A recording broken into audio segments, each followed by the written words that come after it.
त्या बालकानं माझा मार्ग रोखून धरला. शेवटी मला त्याचा शिरच्छेद करावाच लागला.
मी ज्यावेळी आत येण्याचा प्रयत्न केला त्यावेळी या बालकानं माझा मार्ग रोखून धरला.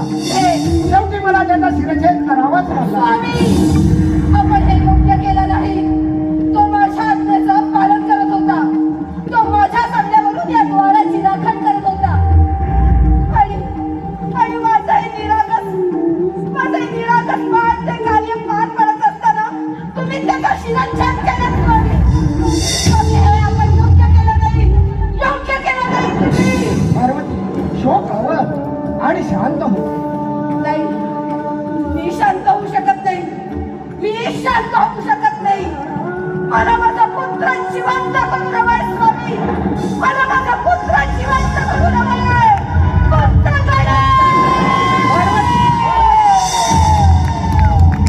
शोक हवं आणि शांत हो. मला माझा गणेश जिवंत करून हवाय स्वामी. जिवंत करून हवाय. पार्वती आपला पुत्र कार्तिकी असताना आपल्याला पुत्र प्राप्ती होणे हे विधी लिखित असतानाही आपल्याला पुत्र प्राप्ती होणे हे मी भाग्य समजतो. पार्वती शोक आवर स्वामी माझ्यावर विश्वास ठेव. मी पुत्र गणेशाला जिवंत करेन. स्वामी हा देखील आपलाच पुत्र आहे, माझा पुत्र. मी माझ्या स्वांगाची बळी काढून मी पुतळा बनवला आणि त्याला साजिवंत करण्यासाठी श्रीहरी विष्णूंनी त्यात प्रवेश केला. आणि माझा हा बाळ आणि त्याचा तुम्ही अशा प्रकारे शिरच्छेद करायला नको होता स्वामी, नको होता. पण स्वामी मला माझा पुत्र जिवंत करून हवाय. मला माझा पुत्र जिवंत करून हवाय. नाहीतर माझ्या क्रोशाला तुम्हाला जावं लागेल. मला माझा पुत्र जिवंत करून हवाय. आणि स्वामी जर तसं न झाल्यास या संपूर्ण सृष्टीचा नाश करा.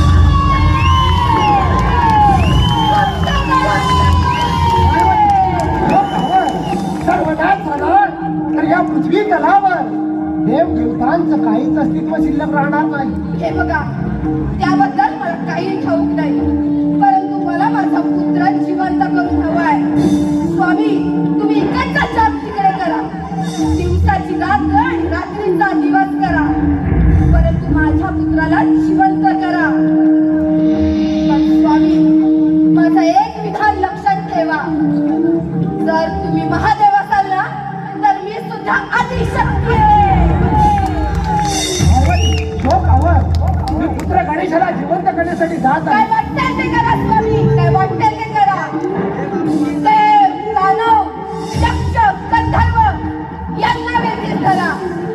येथेही काही न झाल्यास राक्षस, देवगण, किन्नर यांना वेगळीच धरा, परंतु मला माझ्या पुत्राला जिवंत करा. पुत्र गणेशाला जिवंत करण्यासाठी जात आहे.